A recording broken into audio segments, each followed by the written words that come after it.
Welcome to another In Wheel Time podcast, a 30-minute mini version of the In Wheel Time car show that airs live every Saturday morning, 8 to 11 a.m. Central. Talk show, award-winning, I might add. Just ahead, roundy round know-it-all Rodney Rodriguez and fall circle track events. Plus, Jeff has the cruise in and events calendars, and I'll bring you stories making automotive news headlines this week. Howdy, along with Mike out of this world, Mars. We always need more Jeff Zekin. Chief Engineer David Ainsley, who's in the house this morning. He is. Sitting over here yelling at us, don't do this, do that. You've got it all jacked up. I'm Don Armstrong, and it's all my fault. That's pretty much what he said. I've been well-trained after numerous wives and mess-ups and don't need to go into that in much detail. Really. Oh, come on now. All right. Well, we won't.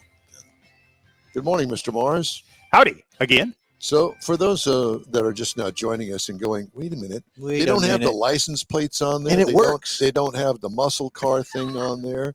No, we don't. It's a new setup. It's a new day. We're doing this from a new studio, and we're trying out something new. Mr. Mars championed this. Yep. And so far, so good. Mr. Ainsley over there. These gentlemen did a fantastic job. Just mentioned the fact that seems to be running pretty well. And if you see the background, info@inwheeltime.com. Send a picture of your hot rod and send it to Mike, and maybe he can put it up, at a future date behind us. Yeah, we show it off. Info@inwheeltime.com. Send us your hot rod. Yeah. Is Rodney with us? Yes, sir. He's ready. Yes. Oh, All my right, God. Rod.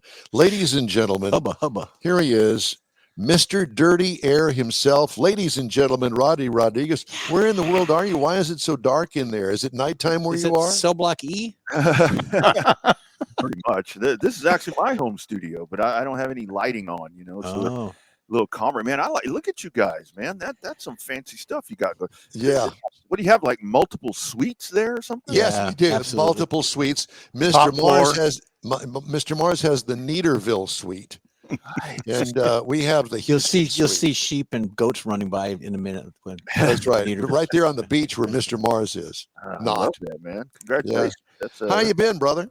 I've been good, man. Just kind of trying to get through the summertime into the fall and just enjoying life, Well, I have to tell you that, the fall, and on the calendar anyway, because it's certainly not the temperature, the fall in Texas is a great time for circle track racing, in my opinion, because the Saturday nights are a little bit cooler as a rule, and we're winding up the season and the competition is hot and everybody's wanting to win the big trophy at the end of the year. Yeah, and that's when the big money's on the line. So that's when you get a lot of folks that will travel from, the invaders that come from other places to try to knock off the hero, And I remember when we were younger, it was like racing season ended when football started. Yep. That was it. But now it's just really getting cranked up. I mean, tonight, for example, the lone pavement track in Texas, there in HMP, you've got $1,000 to win outlaw race, 75 laps. So that's a huge thing that's coming up. 105 is still going out in Cleveland. And I'll tell you guys, probably the coolest one of them all, it's called the SuperTex 600. And that's going to be at Rocket Raceway Park coming up on October 3rd and 4th. And what that is, it's about a page and a half of rules. You can damn near run anything that you have. You look out there and you see like bomber type cars, you see IMCA modifieds, anything with fenders. There's no engine rules, there's no tire rules. Wow. Yeah, baby. That's what I was talking about. Yeah, run with your brunk. And it's because it's 2 nights. So it's called the 600. So you've got 300 laps the first night, 300 laps the second night. And if you win, and if you happen to win them both, which has been done before, you can take home $25K. So we could actually go to Hertz and rent a car and take it up there. I was thinking Don's Corvette, but I can see where the Hertz car might be better. Yeah. Just rag the heck out of it and take it Well, back. yeah. Wash it and take it back, But it's truly one of the most unique races in the country. Where is it? It's in Petty, Texas, which is up north. I think it's north of Dallas, maybe, I don't know, northeast or west. I get all turned around. But it's called Rocket Raceway Park, and it's very pristine, small. I think it's a quarter mile. No, maybe it's a little larger than a quarter mile track. They used to do this race at Devil's Bowl Speedway in Mesquite, which is was one of the most renowned tracks. Is there. it closed now? It closed. No, it closed. See, this race used to be called the what was it called? Oh, the Lone Star 600. And it had run for a bunch of years at Devil's Bowl. And they invited me to come do PA. And I'm like, all right, this was about 3 or 4 years ago. So I go rolling up there and I do the race for 2 days. And then at the end of the last night, they say, this historic track is closing down for good. I'm like, man, I should have stayed home. Look what I did today.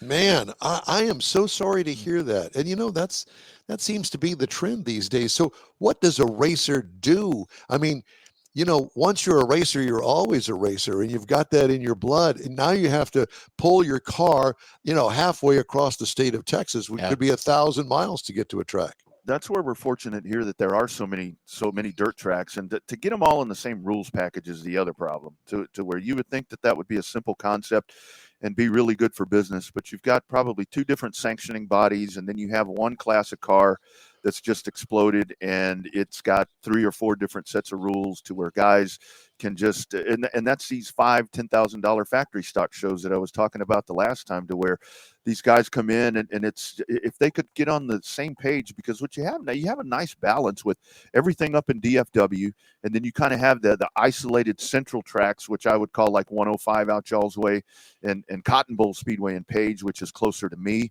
And then you've got the stuff further down south with Corpus Christi and Pleasanton and Edna, to where, and then Waco, right in the middle, to where there are enough tracks to do that, but still they get in their own way, guys. And it's like, I just don't understand. Do these tracks coordinate the events they have? Like you just mentioned, Waco, Corpus, and out by you. Do they look at each other's calendars and say, okay, you're going to take this race, we'll take the next one? Do they rotate them like that, or are they just free for all? Hey, I'm running a race. They try to. There is a little bit of cooperation now, to where in the past, I think tracks intentionally scheduled on top of each other. And what does that do? I mean, that cuts your car count down, that cuts your fan count. It divides the racers, for one thing. But I think they're trying a little harder. What you actually do see now is that let's just say, for example, out here my way, let's say that the track in Edna, let's say that the Texana Raceway Park has a big factory stock race scheduled on, I don't know, pick the date, April 14th. Corpus Christi, which is about 100 miles down south, and then I-37, 150 miles east in Pleasanton, they'll say, okay, well, we're not going to run the factory stocks that night. If we have a race night, we'll give those cars the night off so they can maybe go race with you. So you see a little bit of that, but it's still, when you lose tracks, it gets extremely tough. But there's an influx to it where pavement is different, because like I talk about Houston tonight, I mean, if you're not going to run Houston, there's a big over in Opp, Alabama, at South Alabama Speedway, which is literally in the middle of nowhere. They call it the town of Opportunity, OPP. And I'm like, opportunity for what? Farming? Loneliness. You've got a big pavement race there, and then Pensacola, or Mobile. But hell, how close is that? Well, and let's face it. I mean, from my experience, you've got the asphalt racers and you got the dirt racers. Yes, there is a little bit of cross traffic there between the 2 racetracks, but it's a lot of work and a lot of money to be able to switch off and be able to be able to do both of them. Yeah, it's impossible. Anybody that's going to try to do it, there's a kid that's racing out. He'll race at Houston tonight in that Outlaw $1,000 race. His name is Jared Maupin. And that's a guy to where that guy is actually so good that he has the fortune to where he has his own car, but he doesn't have to drive it because he drives for other people. And that guy, I mean, there's probably 4 or 5 different cars that you'll see him in, based on whatever, dirt or asphalt, but based on what he's going to be trying to do that night. And it really is. There's not the easy swap over that there used to be, back in the older days. You could do it. You could do it, and you could be competitive. But if you just try to change tires and change some springs and change some shocks and go from one discipline to another, you're going to get lapped on lap 2. I mean, that's just the way it is now. Why is there no cooperation between these tracks? That you would have the asphalt tracks within 500 miles of each other, cooperate with each other and say, okay, I'll take this Saturday night, you take this one, you take that one, and have some sort of a rotation that the drivers know what you got coming up. And same thing with dirt. Yeah, I would say purely business, because I think the biggest part of it is most racetracks, at least the majority of the dirt tracks, the track operator doesn't own it. It's a leased type thing, where you've got a monthly lease that's due and all of that. And that's really the thing about it, to where when it comes to, and pavement has gotten into the situation as well on short tracks, to where you've got 3 or 4 organizations that run the bigger races, with late models and stuff. And they are, it is a very bitter situation, to where it's like they will butt head to head and change rules and do stuff to prohibit people from racing with the other. And that, I think what it all comes down to with our sport, with short track racing, is that so many of the people that are running organizations or running tracks or running series, they have left one track, series, whatever, to go operate their own. So it's probably personal, unfortunately. Rodney, which has the most fan base, or which is the most popular, the dirt or the asphalt for the Texas? In Texas, definitely dirt.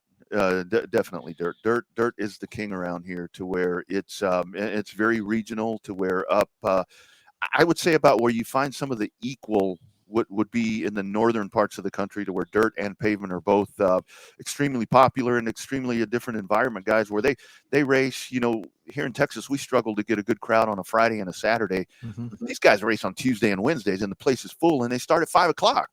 And it's like, damn. Well, Friday night football kind of hurts some of that. Yeah, because that same region that the dirt tracks are coming up in, that's part of the culture there, to get out on Friday night. yeah. And I also think that the tracks run on pretty tight margins, so it gets really competitive there. You got to offer a big purse, and you don't know for sure the crowd's going to show up so that you can make it. Yeah, and the equality of the dirt and the asphalt up in the Northeast, as he said, they've got another avenue. They got the ice racing too. They've got all the snow, and let's do that. That's popular up there. Hey, let's shift gears for a minute. Let's talk about NASCAR before we wrap things up here. And what in the world has happened with NASCAR? What's happened with IndyCar? Let's talk about NASCAR first. NASCAR.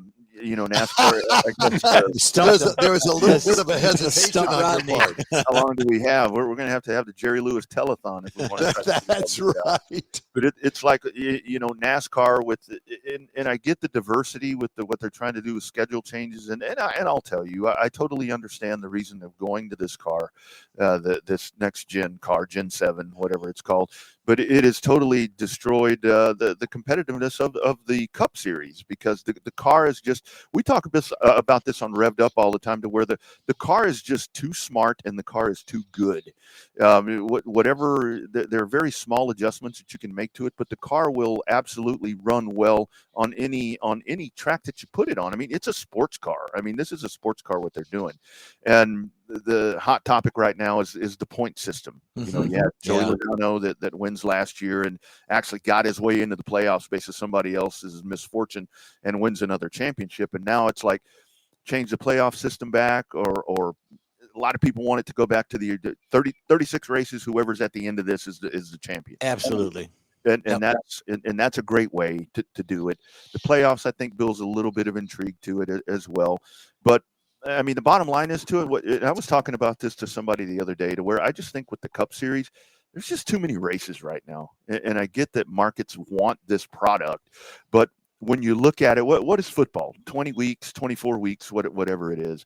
Basketball's long. Baseball is losing momentum because there's too many games. They're talking about shortening seasons. Cup racing with now streaming and different things to do. Exactly. Yep. People just don't need to see it every week. Yep. And there's no personality, and the competition's not good. Well, and then you got all these infighting with the Cup teams. Heck, you've got Jimmy Johnson's coming back to run again. Now, you retire, and what's the back? Is it just my stupid perception, or is IndyCar actually gaining audience and they're becoming more popular? Is it just me being stupid? IndyCar, and this is my stance on IndyCar. IndyCar is done for the season, and Right. IndyCar, I think, has been done for 4 weeks. I think it's been a couple. Yeah, okay, a couple weeks, and I totally get the shorter season, but you are done way too early. You fall off the map. Yeah, I agree. And what happened to them was they finished up their season, and then you have the dominoes start falling with Colton Herta is going to go be an F2 test driver. Yep, exactly. Will Power's going to Andretti. That happened Right. like 2 days after the season. Right. So it's like, that's big news, but boom, it's done. And we're not going to hear nothing about them until March. and what's even more frustrating to me about IndyCar is that now that's a competitive form of racing, and they have one hell of a driver roster. Look at It's top, deep. Yep. yes, top to bottom. And I wish they'd run more ovals. I get that that's dangerous, but I wish they'd stretch the season out. And this Penske thing this year with the mess, with the cheating and the disqualifications, and Yep. Penske being an owner, it didn't help. But they seemed to have gotten by that. I'll bet you Roger was livid. Oh my God, I wouldn't want to be in within 100 miles of him. It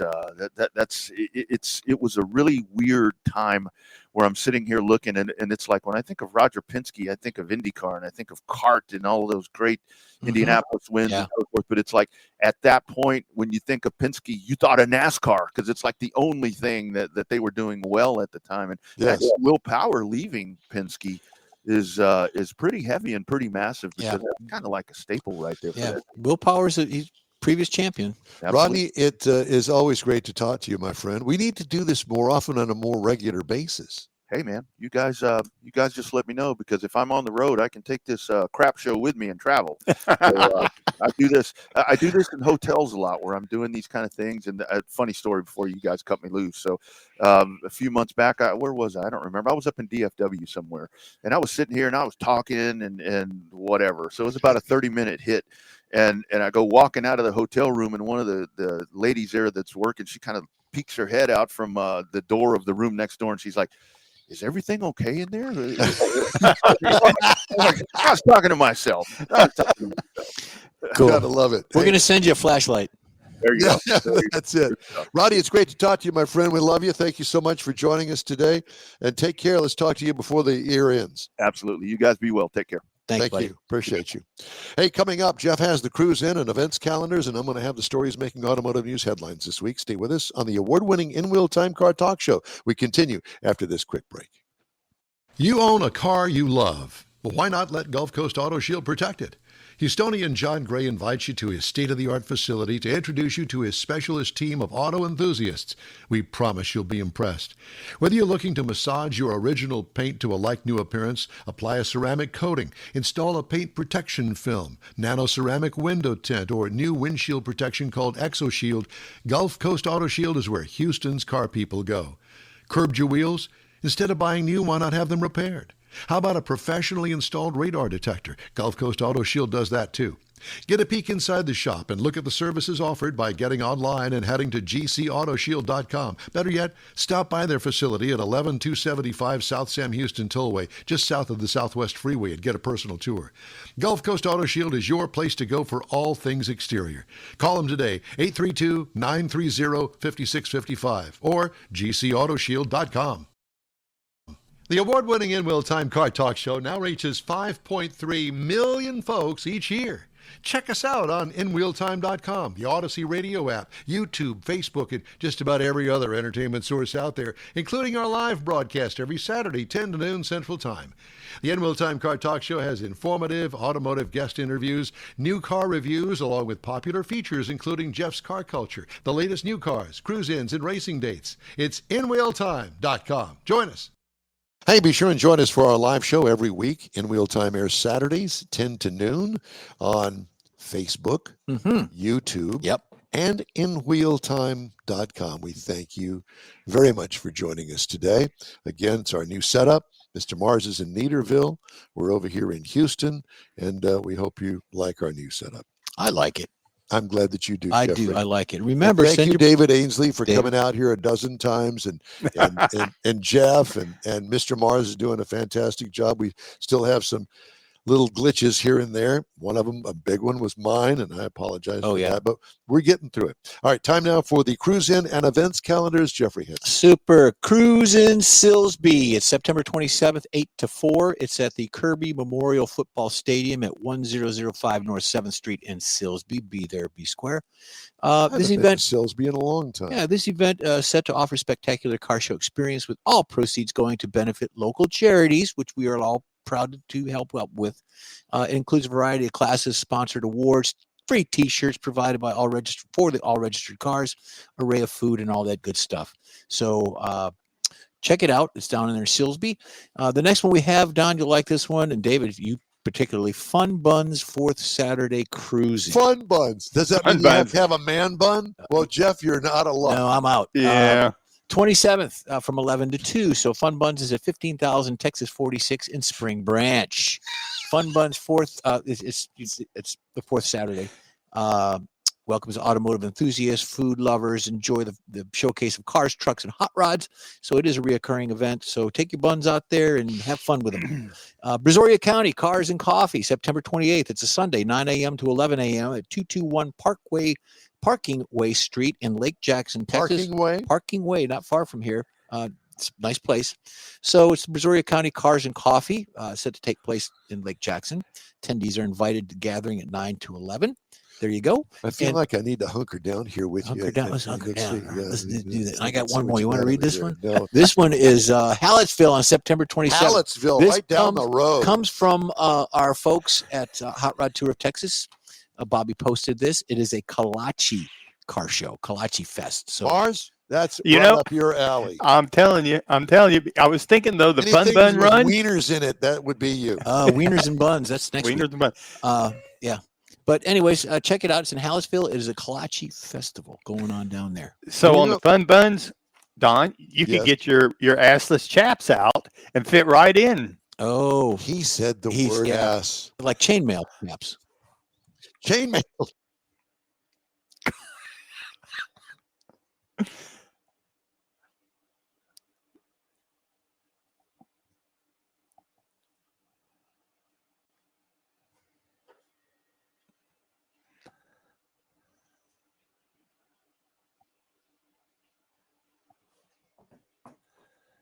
All right. I think we ought to go ahead. Don's doing some headlines.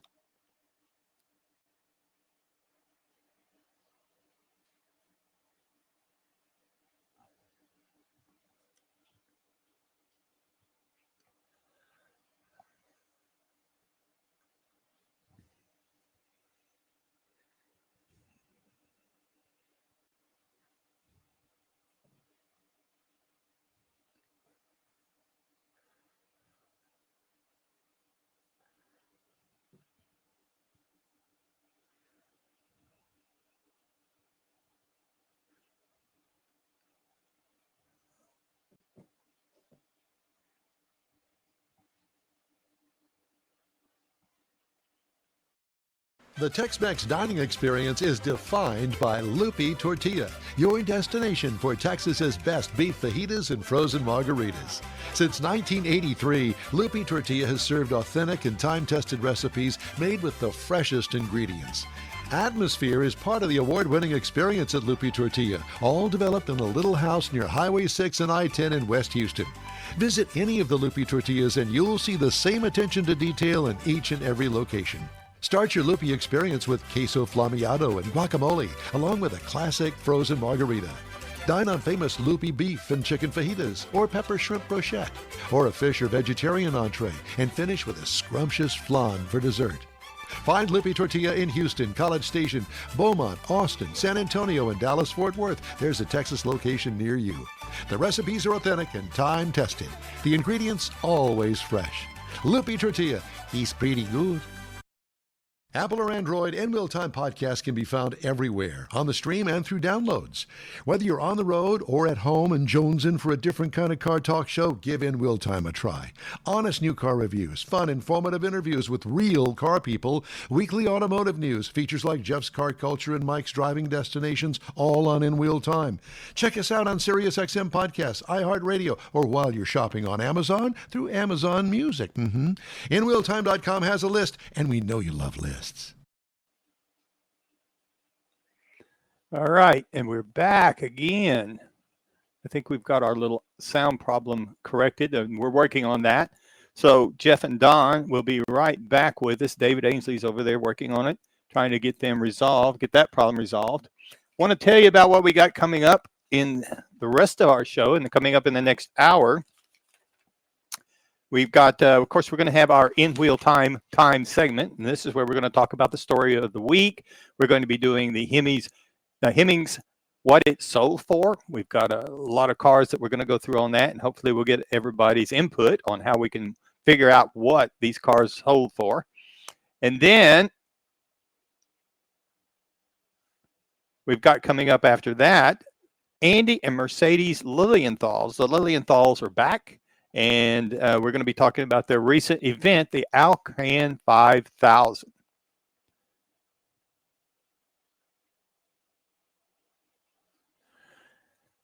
And then from there, we're also going to have some features like the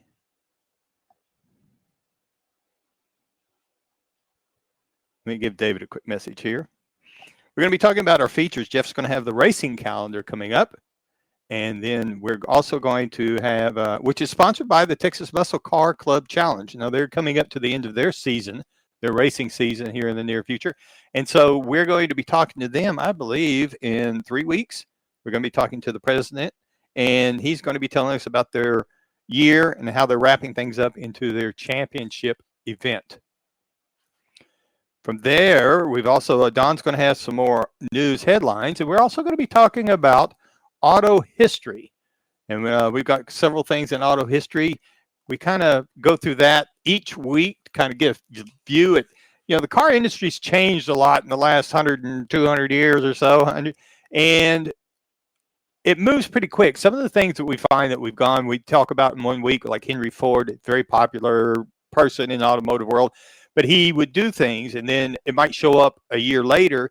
So it falls into the calendar quicker, like the Model A phasing out, the Model T coming in, some of the racing and stuff that they do. It all turns out pretty quick. And so sometimes it kind of seems kind of repetitive, but we hope you enjoy it because we kind of keep up things going as we go through the automotive history. Also coming up in a few weeks, we've got some guests coming up that, let me get out the magic book here. Yeah, I'm old school. I got to write stuff down. So coming up next week, one of the guests I'm really looking forward to is a guy, the CEO of AutoFixit.com. Now, this is an app. Everybody's going to an app where you can go in. You can actually send them some pictures of your car, a little bit about the information you've got it, and you can get bids on getting your car repaired, collision repair primarily. And they've got a network across the country of different companies that they've vetted and partnered with to, I guess, make referrals. We haven't tried it yet. Fortunately, I haven't needed it, but it can kind of give you an idea of what it will cost to get your car fixed. Because you go into the body shop, you really don't know, and it's not exact, but it's a good estimate to kind of help you get started on figuring out what you're going to do as far as getting that car repaired. And a couple of instances, just personal stuff. Granddaughters driving cars, have an accident. So is it worth getting it fixed? It's an older car. It's a school car. Do you want to spend several $1,000s getting it fixed? Or do you want to say, okay, I'm going to file it myself. I'm going to fix it myself. I'm not going to file it on the insurance and take the chance on the insurance going up. A lot of things that you got to kind of figure into it. And I think this could be a tool. We're going to check it out, but this could be a tool to help you do that kind of decision-making process. And then what else we got coming up? Oh, in a few weeks, we're also going to be talking with the crew from the Spring Branch High School Museum Foundation.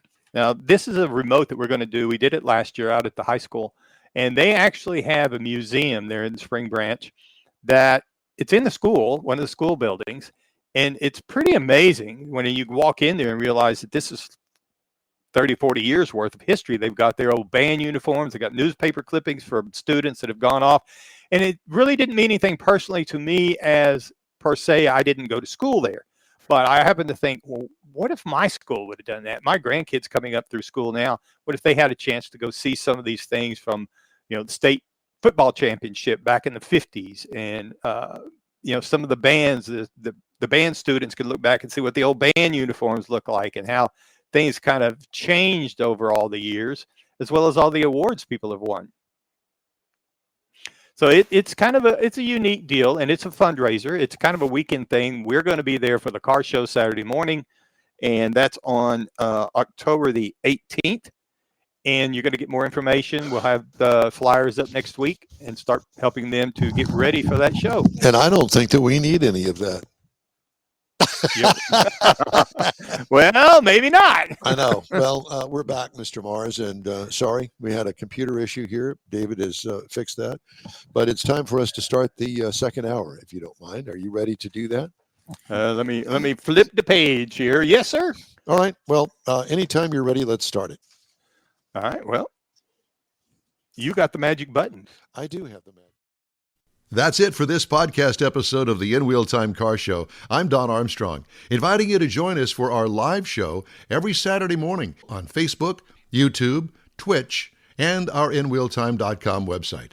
Podcasts are available on Apple Podcasts, Spotify, Stitcher, iHeart Podcast, Podcast Addict, TuneIn, Pandora, and Amazon Music.